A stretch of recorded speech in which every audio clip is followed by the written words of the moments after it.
just a stand Cool. for it. All right.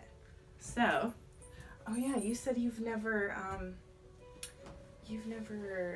consumed cannabis at all. Never consumed cannabis in my life. It's just a personal standpoint, really. I mean, Can I ask why?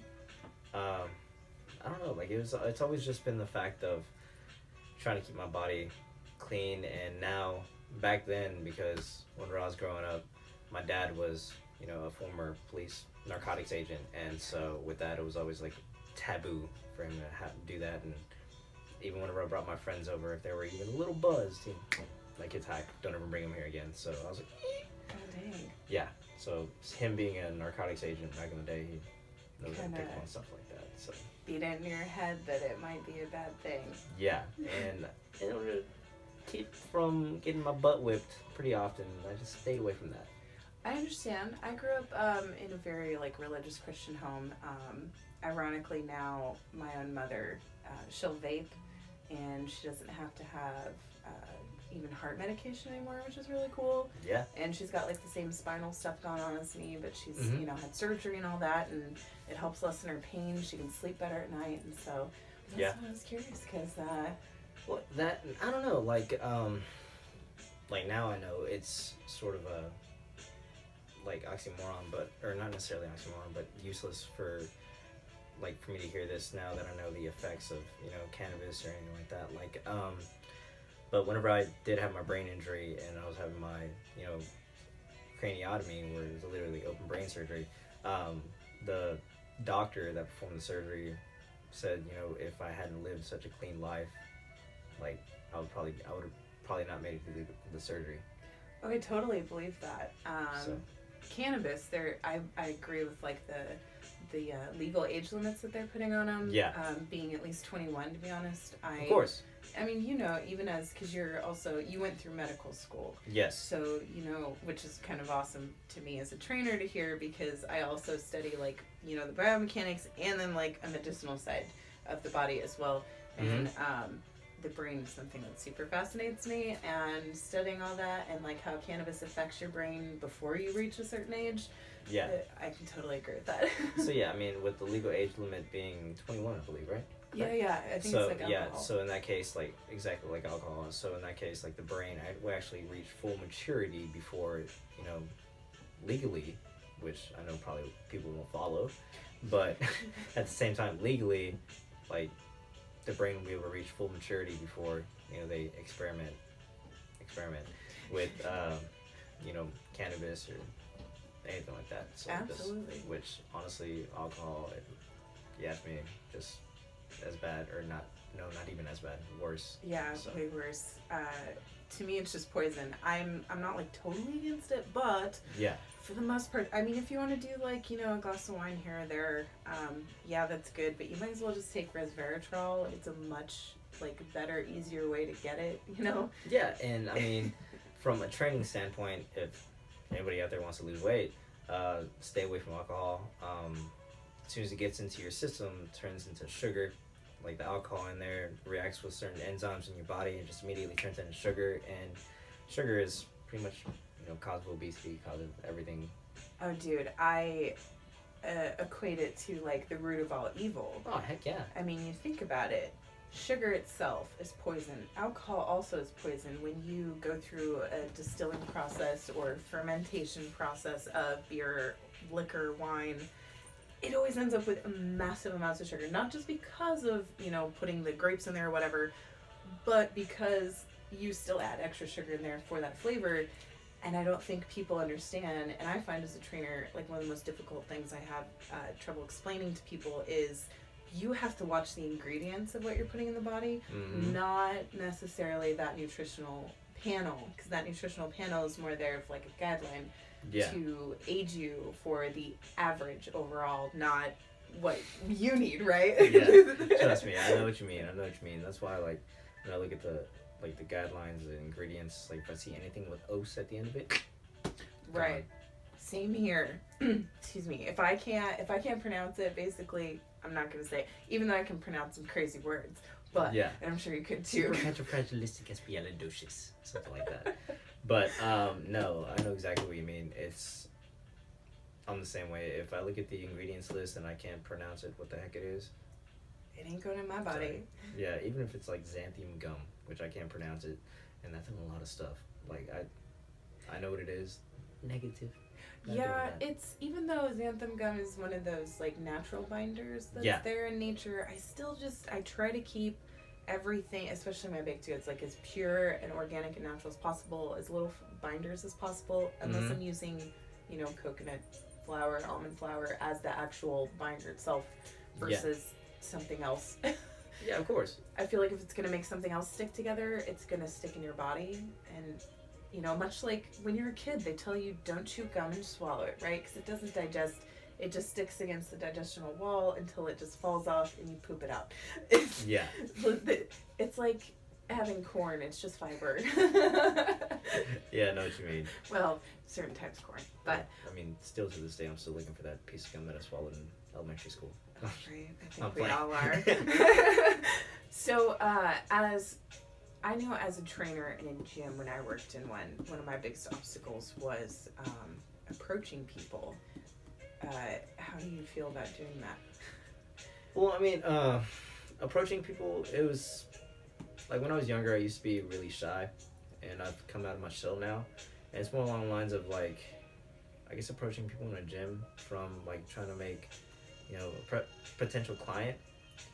It's more along the lines of just paying attention to like the clients and their surroundings, whether they surround themselves with a whole bunch of people or whether they tend to come in alone, and just their overall body language. For me, it's more along the lines of reading people, and luckily I'm okay with that. I guess I get that from my dad, but it's more along the lines of just like reading people and seeing how comfortable they are, and if somebody is like comfortable, seems like they know what they're doing, like, all right, cool. And if I happen to see them do something wrong, like, hey bro, let me just give you a little pointer, something to make it a little easier, maybe not as much weight, so you're not potentially harming your body. And it's like, okay, and I'll give it to them like, oh, thanks, that's it, and I made a bud for life. What can I say? Right? Yeah. That's a fun part. Yeah. I find that difficult sometimes, walking up to people, even when I worked for a gym, and explaining to them, hey, can I help you? I'm a trainer. I noticed that you might be doing something that could hurt you. Yeah. And I think the worst response I ever got was, who the F are you? I don't care if you work here. I'm in the middle of a workout. And I was like, okay. I just wanted to be like, well, enjoy your herniated discs. Yeah. It's like, I see the little wince in your face. Like, I think I need to help this person. Like, they give me a F you look, and I'm like, okay, bye. Right. I think as a trainer, for me personally, if I could give any kind of advice to any gym goer, whether they're like seasoned or a newbie, it would be that if a staff member, especially a trainer, approaches you, take it with a grain of salt. Yeah. And, be polite, be receptive, because it's our job. We're there to help, to guide, not necessarily to sell you. Yes, that is our goal, because we want to help you, but yeah, we also don't want you to get hurt in the facility in which we work in. Yeah, and I mean, my past, I've been technically med school, occupational therapy school, and for me, it's, as being a trainer, it's like sort of a segue into occupational therapy, and it's more about helping people. So, I mean, to me, it's like, whenever I get a new client, it's more like, you know what, I see what's wrong with you, I see your posture is a little off, let's go ahead and strengthen those muscles to correct that posture. That'll lower blood pressure, increase respiration, increase the function of the endocrine system, and just help you all around naturally, so that way potentially you don't even need medication. And so with that, that's my whole train of thought right there whenever it comes to training. And so with that, I mean, as far as helping people, I mean, whenever I potentially go up to somebody trying to help them out, like, hey, I mean, I see you're doing this, like, that's great, dude, like, for real, like, do you want to see something else? Like, I'm a trainer here, and I've been here for like a year, and do you want to see something else? I mean, I know a way that you can do it that you don't have to work as hard, lift as heavy. And usually as soon as I say that, like, oh, really? Cool. It's like, lift as heavy, but yet you get twice work done. Like, wow, really? So I show them something like really simple. Like a variation, like modification of modification, exercise. of the exercise itself, whether it's like doing slow eccentric loads or like doing something else, like changing the way in which they're holding, which I see this all the time. Somebody doing a back extension and holding the weight here on their chest, and I'm like, they're holding like a 45-pound weight. It's like, all right, that's good, that's cool, you're doing weighted back extension, but technically from physical standpoint, taking physics into account, you're holding it here, a 45-pound weight, you're probably lifting only 25 pounds.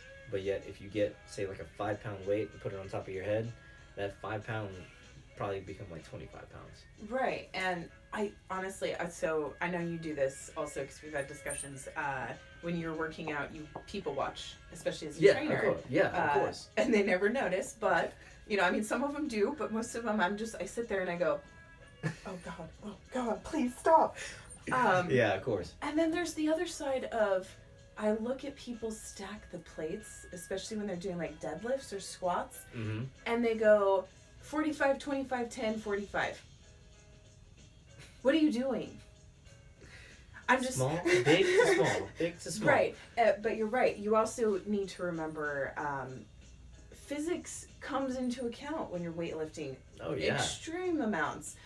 If you're putting a huge weight on the inside and on the outside and tiny weights in between, you're actually completely throwing off the total amount of weight that you're lifting. Yeah. And I mean, the total amount of weight is still the same, but just the right. physical parameters and the motion that's in between it, it's like completely messes it up. So. Given velocity and everything, it actually ends up making it heavier because they're further out than where you really need them to be. You know, the closer to that initial weight that's on that bar there for a reason, the better for you. Yeah. So you guys are getting more trainers at your gym, I noticed. Yeah, yes, and it's a good thing and not a good thing. I was gonna say, what's one of the biggest struggles you've had? I mean, biggest struggles that I've had so far is the fact, well, for me, it's like, and I guess it is kind of a good thing because, I mean, I get a lot of the trainers coming and asking me questions because, I mean, they all know my background, how much schooling I have, and you've been there since the beginning. I've been there since the beginning, and I've literally had my hands on every single muscle, bone, artery, organ in the body, including the central nervous system. I've actually held brain and spinal cord in my hand. So, I mean, it's like, that was awesome. Cold lasagna, guys, that's what it feels like. Oh, but, yeah, good luck trying to eat lasagna next time. Right. But, no, like,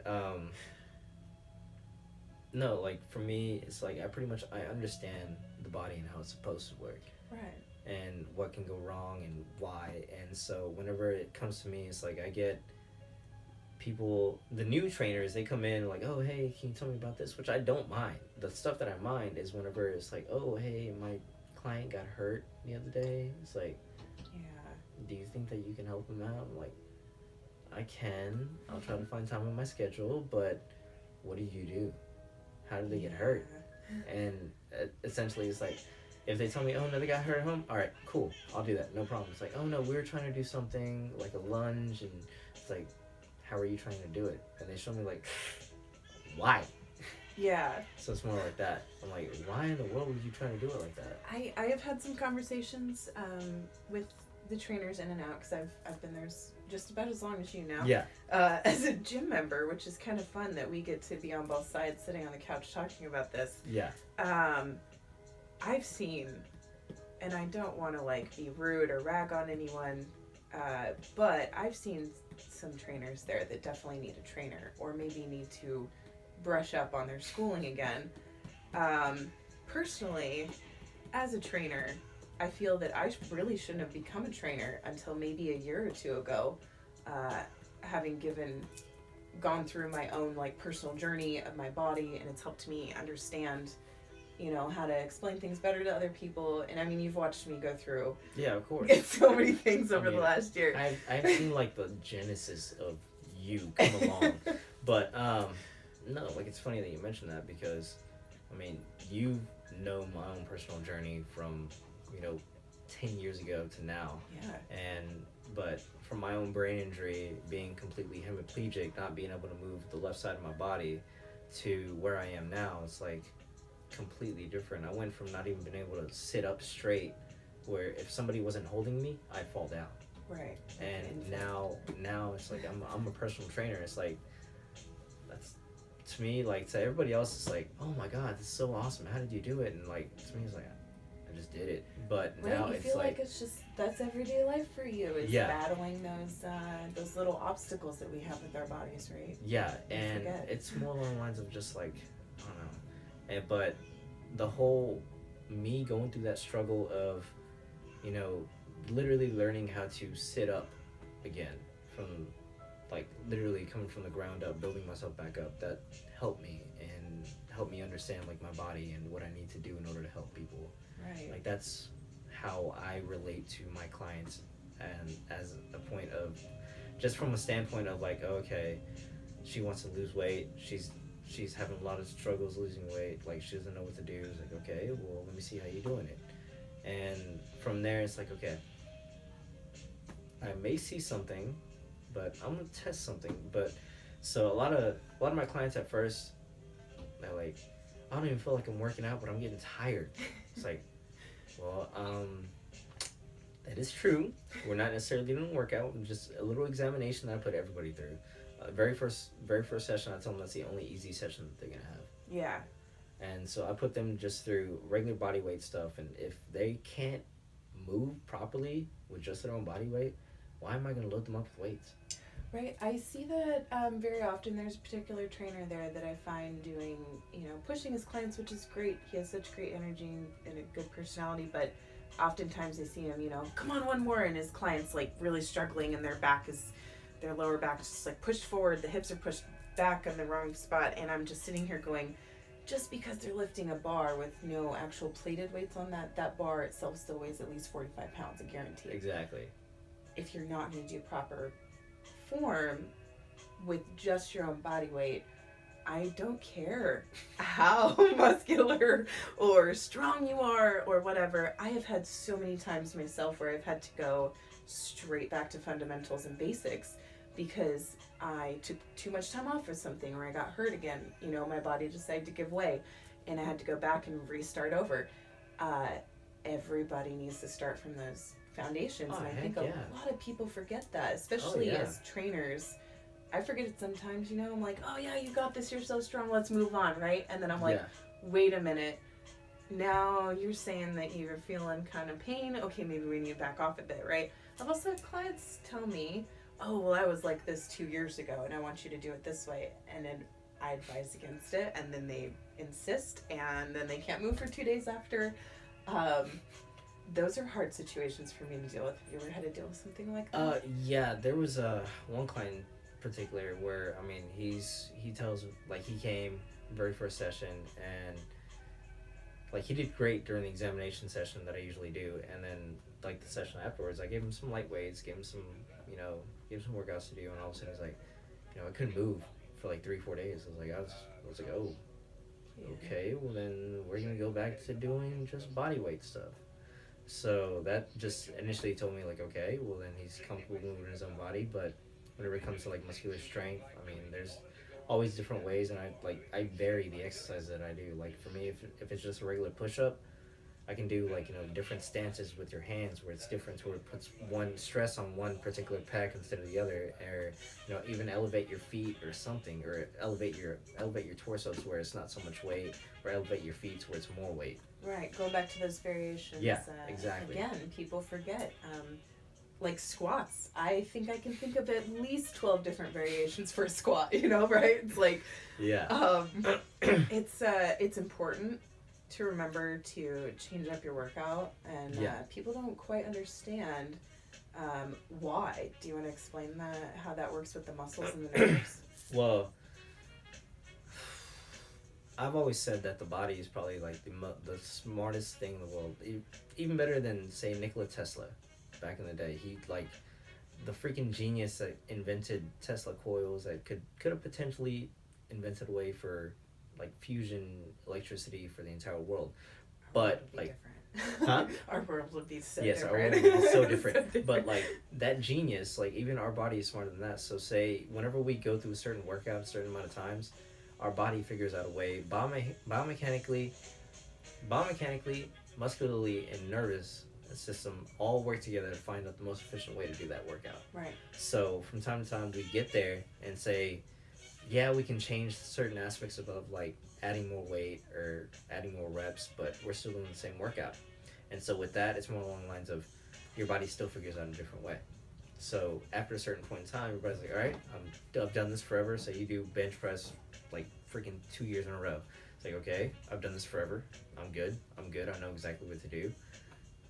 So potentially you will get into more improvements, get into more weight loss or muscle gain out of that, just from doing the same thing.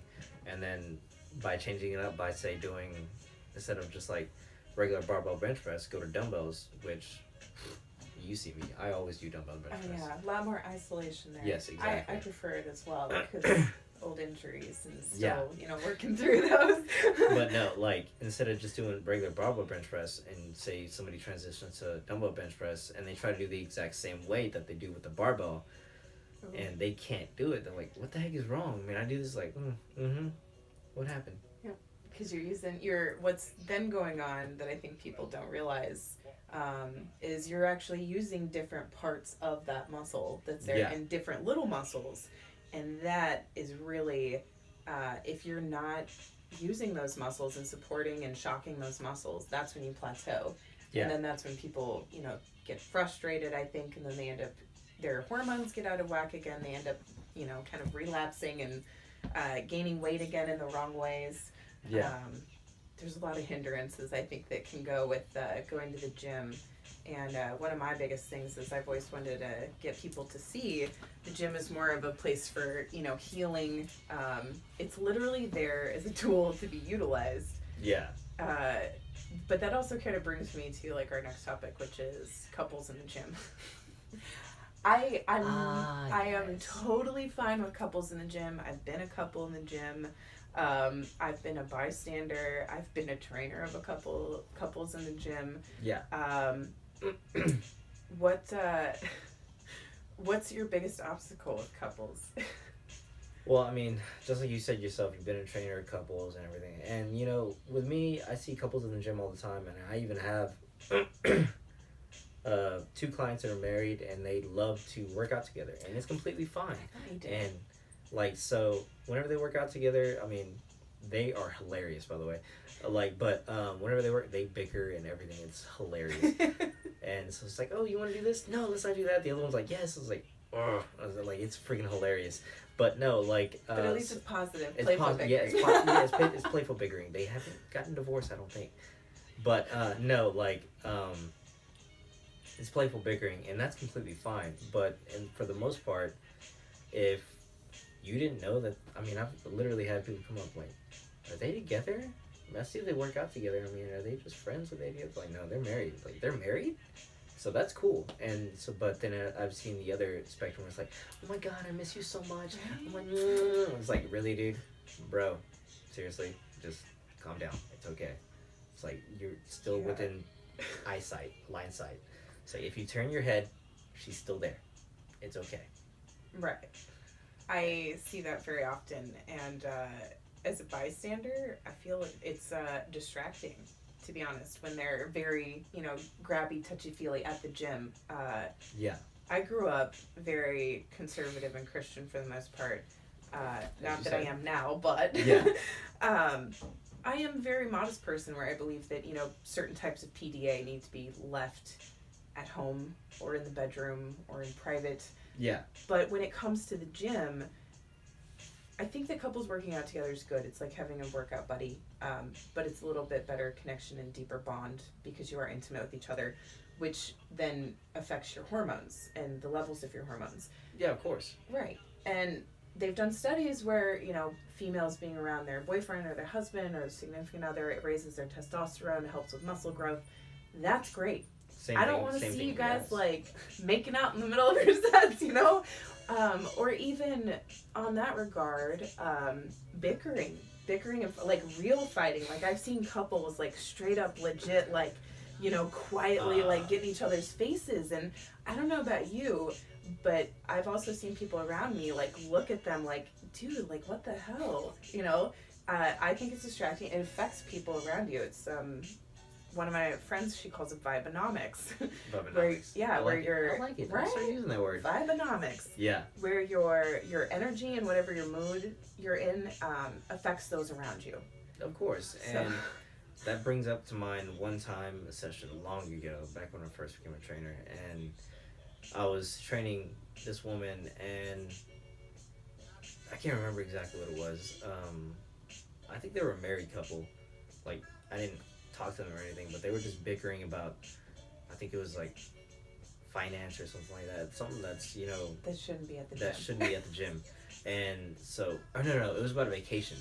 That still shouldn't be at the gym. Like, they were like, oh my god, it's like, I wanted to be in Norway for 1 week, and you want to go to France, blah, blah. I was like, really? Like, yeah. I was like, really? Like, that really shouldn't, like, this is a gym in Austin, Texas. Like, why are you talking about Norway? Like, I'm pretty sure you can have this conversation anywhere in the world else. Literally. But, and so, like, the client that I was with, was, like, she just stopped and looked at me, and I was like, that doesn't mean you can stop your set. You still got 12 more. Come on, But let's see, go. it is distracting because people are like, man, they're like, do they have to do this here? Or like they get interested. It's like when you see an accident on the side of the road, you want to rubberneck and watch, right? You're like, wait, I want to know what's going on. Yeah. It's the same thing. Which, in the same way, like if you see an accident on the road, you're having to pass by, you rubberneck, something happens in front of you, you don't know. Right. And it's the exact same way with the gym. I mean, if you're not paying attention to what you're doing, or somebody, a trainer, is paying attention to what you're doing, and you're rubbernecking, you happen to not pay attention, turn your neck, and be like, oh, hey, like, you can there's pull a muscle just turning your neck and like lifting, you know? Those are weights in your hand. It's an external force. Something's gonna happen. You need to pay attention. Just a a little bit more. Just saying. Yeah. No, but like that in itself was like, I don't know. But couples, if they come, work out together, and I mean, I truly believe, like you said, couples, like you said, some studies have been conducted with couples in the gym when they work out, and honestly, like for me, couples in itself, it's more along the lines, it's supposed to push you to become a better person. Right. And so if they yeah, you did. Yeah. I just forgot about it. Oh no, I mean just, you know, like the gym is also, you know, not just like a place of healing, but it's like a me time kind of place. Exactly. Just because you're a couple doesn't mean that you're one entity, that you're one person. You're still, you know, two separate vessels, two separate souls, minds, bodies, which means, for one, you shouldn't be doing the same workout as each other. Similar, fine. Also, I'm very against couples training each other, like super against it, because my second husband and I, he's the one who got me really into the fitness world and how I became a trainer. And he would train me, and after a while, a lot of people were like, hey, are you training him? And I was like, no. And he stopped training me even because we found that we weren't growing as a couple anymore, because it was more of he was dominating me, and it became more business. Right. And it wasn't fun anymore. So I feel like if you're gonna be a couple in the gym, keep it fun for each other. Don't train each other, because first off, if you're a male training a female, you need to know that, like, how the female body is, because there are certain exercises that we should be doing, just like men should be doing specific exercises for their body types and structure. Of course. And, you know, the functions that come along with being a man. Your body is definitely built for specific things in life, you know? No, I mean, the functions of being a man, I mean, predominantly females, they have a lot more musculature in their legs. Right, so we can carry. Yeah, so that way you can carry, and I cannot stress this enough. Like, I've had, like, females come in and be like, oh no, I want body fat percentage to be like 5%. It's like, oh, God. No. It's like, I'll tell you right now, it probably never will be, and if it is, you need to get checked in somewhere. Right, unless you're bodybuilding, and in that case, yeah.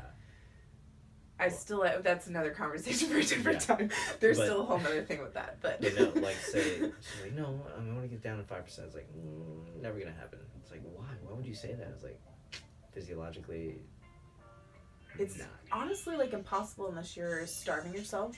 Yeah. Taking massive amounts of like steroids, depriving yourself of water and vital nutrients. I mean, bodybuilding, I got all the way down. You saw me when I first started at the gym. I was getting ready for a show. When I stepped on that stage last year, or the year before, no, last year, I was about 150 pounds, and I was still sitting at like 14% body fat, whereas right now I'm roughly like 18, and I'm way more comfortable here. Feel a lot healthier. I can focus better. I don't feel so self-conscious, and that's the other thing is men, if you're working out with your lady, we talked about this the other day, I feel like it's okay to look at other people, same with women. It's what you do with those thoughts, and that includes don't ever compare your significant other to the looks of somebody else. It's it's toxic. Yeah, and it's kind of demeaning towards them, and it also makes me wonder, like, if that's not what you're into, is the person that you're with, if they're not attractive enough for, if you have to have those thoughts of, oh, you know, you might be better looking if you were more fit. Yeah, well, I mean, we all would be. Let's be honest, that's how we're supposed to be. Yeah. But it's not okay, because what it does is it puts almost like a cloud over your mind of, like, you're never going to be good enough for that person you're with after you hear that. Mm-hmm. And I see that happen a lot, actually, where, you know, you can see it in women's eyes, too. They'll look at another woman and they'll just be like, man, I wish I looked like that. And I'm just like, no, you don't. You don't want to look like me. You want to look like you, you know? So as far as back to the supporting thing, like, really be supportive if you're a couple in the gym. And, you know, if your significant other goes, man, I wish I looked like that, just be like, no. You know, tell them what you like about them, you know, tell them how proud you are of them for even, you know, getting to the gym that day. I mean, shit, sometimes I literally force myself out of bed to go. I'm not perfect, and it's hard. It's super hard, but, you know, I think those are probably like the main things I thought about with couples is, you know, be respectful and mindful of others around you. And that includes, like, during your sets, don't play suck face on the bench. I just think it's... I've seen that a couple times. Well, that's like, what I'm saying. And give each other some space. Like, again, the gym is there for you to grow, not just physically, but, you know, mentally, spiritually, even. Learn who you are as a person, have a relationship with your body, right? Mm-hmm. I feel like you can't really please anybody else or, you know, enhance their happiness of their life or anything like that until you really know yourself and you're happy with yourself. And I feel like the gym is kind of one of those places where it gives you that opportunity daily even to do that. Yeah. It's away from all the stresses of stuff it should be. And if your significant other happens to be maybe a stressful part of your day that day, and you guys go together, you should separate for a little bit. It's okay, you're still in the same building. As soon as you said, if your significant other happens to be a source of, like, okay, B, I'm out. Exactly. Peace, go to the gym. So that way I can stand you. It's okay. But no, like, it's very much so that way.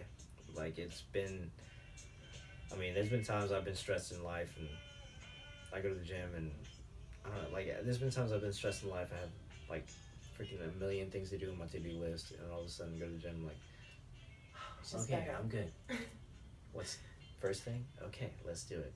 But other than that, like, it's, I don't know. Like you said, like, spiritual, like, it really is a way to kind of get together, because if you don't know your own body, like, how can you ever feel comfortable? Right. And so with knowing your own body, it's more of a way of, like, mind-body connection and reaching out to, I don't know, being comfortable in your own body is pretty much, like, the paramount thing to get, period. I feel like, honestly, once you reach that, that's, like, your absolute, like, open door to happiness, to be honest, for, like, everything, because I found that once I became that way and I was comfortable with myself, and so many of you guys have actually seen me go through this change over the last year. It was like suddenly everything fell into place in my life. Even though I was still going through some of these hard things that I've been going through, I still remained happy, and I was still, you know, I've still been optimistic about things, and I've remained healthy. I still don't get sick because I finally came to terms with, loving myself and who I am and being comfortable in my own skin. And it's such a beautiful thing, I think, to like see, because I've watched my best friend almost 2,000 miles away go through the same thing. And it's hard to watch like long distance because I want to like be there for her sometimes, but it's really just such a lovely thing to like watch people actually grow into that and see how they transform into like these gorgeous butterflies of human beings, Out of the cocoon pops a butterfly. Right. But no, that's very much something that everybody definitely needs. Like, for real, I truly do believe that. I don't know, like, it's more of a way to, somebody has, I don't know, relationship problems, you don't necessarily blame the other person right away. Right. It's like, you need to look at yourself, see what necessarily is wrong, how you're interpreting the messages that are being sent, and maybe, but I don't know, that's just me. I could be wrong. It all ties them together. It really does. That definitely goes without saying that if you're a couple in the gym, trust is a huge thing. In especially all aspects. with weights above your head. Right? So. I'm just saying, crazy girlfriend, maybe she goes psycho one day. Or maybe he does, crazy boyfriend. If she watches Snapped a little too much, don't work out with her. Sorry. That's funny. So they were working out together. He had 235 pounds on a bench press above his neck. And next thing you know, we were at Mickey's funeral. Yeah. Brainstem was cut off immediately. What happened? And she just stood there, smiling. Yeah. She said that she had it. All of a sudden, Who knows what happened? she said it slipped through her fingers, and all of a sudden, his respiratory function completely stopped. But yes, credits. Yes, in credits. Credits, Andy Cobbles. Produced by Kay. Yeah, exactly. But no, like, no, it's just, that's it's a lot. I think going to the gym as a single person or even a couple, I really hope that people watch this and they're a little more receptive to approaching a trainer even, or accepting help when we because we really want to help. I know I do. Yes, there are still massive amounts of trainers out there, unfortunately, who just want your money. And I want to find those people who really want to, like, they value the people like us who have the knowledge, that we want to actually educate, not just like, yeah, you're doing great. Let me just, just keep going. It's cool. Oh, hey girl, what's up? Which is kind of funny because the way I'm the only trainer at the gym that does this. I actually give all my clients a record of what they do throughout the day or throughout the workout, so that way if they want they can repeat it on their own. But I'm actually the only one there that does that. And the way I do it, I used to do it on pen and paper, but former med school student, my handwriting sucks. So they're like, I can't read it. It's like, I got told that like 50 times. I was like, all right, I'm texting you. So for me, it's like people walk around, my client's working out, and I'm just like, see, you're not even paying attention. Like, shut up. I am. And I don't know, like, which, I don't know, that leads me to another thing, to think about another thing. Like, for me, it's, my clients know I'm texting them, but for me, I just kind of poke fun at them every now and then. Right. Because for me, it's like, being a trainer isn't necessarily just about getting somebody into shape. It's making exercise fun. Right, and that's another thing I love doing, is like showing people that exercise is not a chore. Yeah. And just because you go to a gym and there's trainers, we're there to help you. Again, Of course. We're not there necessarily to be like drill sergeants. Just because you see if we do an intense workout on our own doesn't mean we're going to give you the same thing. First off, a true and well-versed trainer will pay attention to their client, walk them through and educate them on proper form, reasons of why they need to lift that way, or even eat that way, or do a specific type of routine, right? Yeah. And also to I mean, you want to build rapport with your clients. I have friendships, like relationships with my clients. They're wonderful people. If you're not comfortable with the person who's, helping you sculpt your body, you may need to find somebody else. That's.